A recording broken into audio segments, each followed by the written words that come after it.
Welcome Jeevan joys వరల్డ్కి స్వాగతం సుస్వాగతం. In this class or in this video, I want to discuss about some main verbs. Before going to the subject, actually some of the students have more interested how to improve spoken skills in English language. You take any language, there are parts of speech. Parts of speech ante భాషా భాగాలు అని అర్థం. In English language, there are 8 parts of speech. You take any sentence. Sentence means it is a collection of words or group of words. That all words are nothing but the parts of speech. ఇక్కడ మనం అర్థం చేసుకోవాల్సింది ఏంటంటే parts of స్పీచ్లో మనకు ఇంగ్లీష్లో చూస్తే కనుక 8 ఉన్నాయి. ఆల్రెడీ మీకు అందరికీ తెలుసు 8 తెలుసు కదా అందరికీ. చూద్దామా? ఇక్కడే ఉంది చూడండి. నౌన్ ఫస్ట్ది ఏంటిది? నౌన్. నాతో పాటు గట్టిగా పలకండి. ఫస్ట్ది noun. Second pronoun, verb. Next adverb, adjective గట్టిగా, ప్రిపోజిషన్, కంజంక్షన్, ఇంటర్జెక్షన్. మళ్ళొకసారి చెప్తారా అందరూ?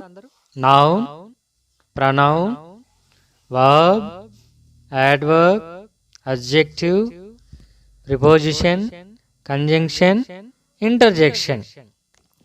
ఇవి మనకు ఉన్నటువంటి 8 భాషా భాగాలు ఇంగ్లీష్ లాంగ్వేజ్లో. ఇవి బాగా నేర్చుకుంటే ఇంగ్లీష్ బాగా మాట్లాడగలము. వీటిలో మెయిన్గా మనం ఇప్పుడు చెప్పుకోపోయేది వర్బ్స్లో మెయిన్ వర్బ్స్. కొన్ని మెయిన్ వర్బ్స్గా ఉన్నాయి, కొన్ని హెల్పింగ్ వర్బ్స్గా కూడా ఉన్నాయి. మనం ఈరోజు మరి యామ్, ఈజ్, ఆర్ గురించి నేర్చుకుందాం.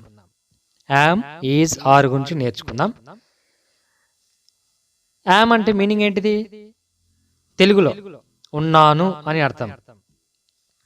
తర్వాత రెండవది ఈజ్ అన్న కూడా ఉన్నాడు లేదా ఉన్నది అని అర్థం. ఆర్ అంటే ఉన్నాము లేదా ఉన్నారు అని అర్థం. దానికంటే ముందుగా మనము ప్రొనౌన్స్ నేర్చుకోవాలి. ఇక్కడ ప్రొనౌన్స్ టేబుల్ ఉంది, అదొకసారి చూడండి. మీరు ఒకసారి, మీకు అందరికీ తెలుసు బాగా అది. ప్రొనౌన్స్ టేబుల్ బాగా చూడండి. First person, second person, third person, తర్వాత singular, plural, subjective pronoun, objective pronoun, ఇలా చార్ట్ కనపడతా ఉంది కదా. ఈ చార్ట్లో ఉన్నాయి. వీటికి తెలుగులో ఏమంటారో మనం ఆల్రెడీ తెలుసుకున్నాం. ఒకసారి మీరు గుర్తు చేసుకుంటే మంచిది. తర్వాత మనకు ప్రొనౌన్స్లో first person, second person, third person అనేటివి ఉన్నాయి. ఒకసారి చూస్తే మనకి ఫస్ట్ పర్సన్ సింగులర్ ఏమొస్తుంది? I. Next first person plural ఏమొస్తుంది? వి. సెకండ్ పర్సన్ ప్లూరల్ ఏముంది? యు. సింగులర్ లేదు. థర్డ్ పర్సన్ సింగులర్ ఏముంది? He, she, it, any name. Third person plural they, names. Names అంటే ఒకటి కంటే ఎక్కువగా ఏదైనా పేర్లు కూడా వాడతాం కదా, పేర్లు వాడేది. రైట్. ఐ అంటే మీనింగ్ ఏంటి? నేను. నెక్స్ట్ వి అంటే మేము లేదా మనము. నెక్స్ట్ యు అంటే మీరు అని అర్థం. హీ అంటే అతడు. షీ అంటే ఆమె. దే అంటే వారు. ఇవి మనం తెలుగులో నేర్చుకుని పెట్టుకోవాలా. ఇప్పుడు మనం చూద్దాము. యామ్ అనేది ఏ ప్రొనౌన్స్కి వాడాలి, ఈజ్ అనేది ఎవరికి వాడాలి, ఆర్ అనేది ఎవరికి వాడాలో చూద్దాం. ఫస్ట్ మనం చూస్తున్నాం యామ్ అనేది ఐకి మాత్రమే వాడాలా, ఐ అనే ప్రొనౌన్ మాత్రమే వాడాలా. ఈజ్ అనేది దేనికి వాడాలా? He, she, it, any name, దీనికి మాత్రమే ఈజ్ అనేది వాడాలా.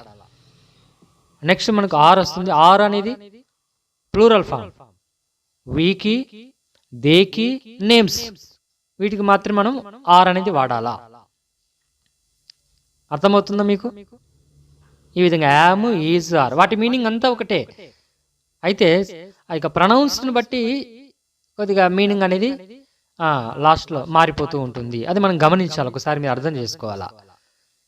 రైట్, ఇప్పుడు మనం కొన్ని ఉదాహరణలు చూద్దాం. యామ్ గురించి చూద్దాం. యామ్ అనేది దేనికి వాడాలా? ఐకి మాత్రమే వాడాలా? దాని గురించి కొన్ని ఎగ్జాంపుల్స్ మనం చూద్దాం. ఇక్కడ ఉన్నాయి మీకు ఎదురుగా, ఒకసారి చూసుకుంటూ వెళ్దాం ఒక్కొక్క దాని గురించి.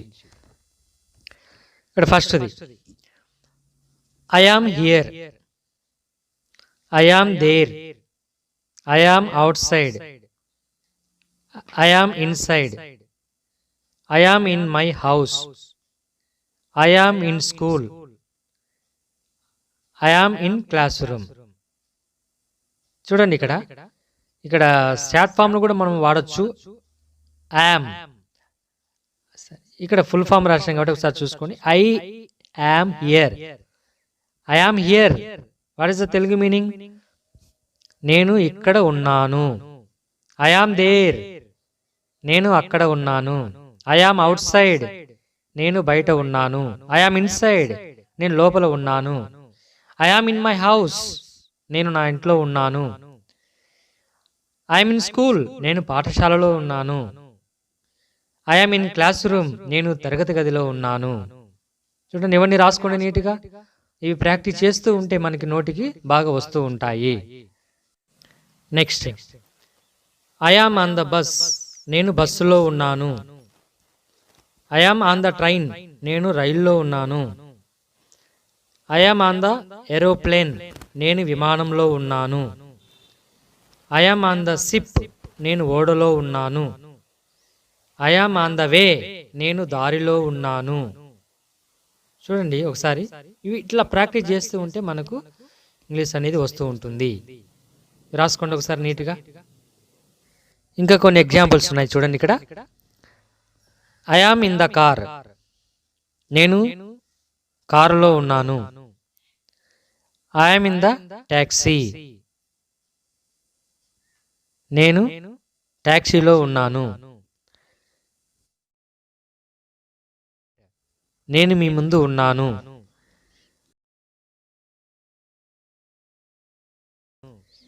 I am in the middle, నేను మధ్యలో ఉన్నాను. ఇలా మనం ప్రాక్టీస్ చేస్తూ ఉంటే వస్తుంది. ఇక్కడ కొన్ని ఎగ్జాంపుల్స్ ఉన్నాయి. మనం ఇప్పుడు దాకా on the bus, on the train, లేదా in the car, in the taxi అని చెబుతూ వచ్చినాం. ఒకదానికేమో ఇన్ వాడాము, ఒకదానికేమో ఆన్ వాడాము. ఇక్కడ గుర్తుపెట్టుకోవాల్సింది వెహికల్స్ ఉన్నాయి కదా. వెహికల్స్ చెప్పేటప్పుడు మనం ఇక్కడ లార్జ్ వెహికల్స్ అంటే పెద్ద వెహికల్స్ అంటే మనం ఎక్కి అక్కడ ఉండడానికి, నడవడానికి, కూర్చోడానికి అంత విశాలంగా ఉంటే ఆన్ అనే ప్రిపోజిషన్ వాడాలా. ఓన్లీ కూర్చోడానికి మాత్రమే అయితే ఇన్ అనేది వాడాలా. ఈ రెండింటి డిఫరెన్స్ ఒకసారి అర్థం చేసుకోండి. ఆన్ అనేది పెద్ద వెహికల్స్కి వాడాలా, ఇన్ అనేది చిన్న వెహికల్స్కి వాడాలా.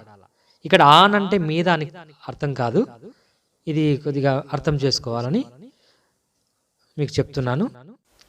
ఇంకా కొన్ని ఎగ్జాంపుల్స్ చూద్దాం. ఇక్కడ ఐ యామ్ టాల్, నేను పొడవుగా ఉన్నాను. ఐ యామ్ షార్ట్, నేను పొట్టిగా ఉన్నాను. ఐ యామ్ బ్యూటిఫుల్, నేను అందంగా ఉన్నాను. ఐ యామ్ హంగ్రీ, నేను ఆకలిగా ఉన్నాను. ఐ యామ్ హ్యాపీ, నేను సంతోషంగా ఉన్నాను. ఇలా ఎగ్జాంపుల్స్ వస్తూ ఉంటాయి, చాలా ఉన్నాయి. ఇప్పటి వరకు ఇవి నేర్చుకోండి.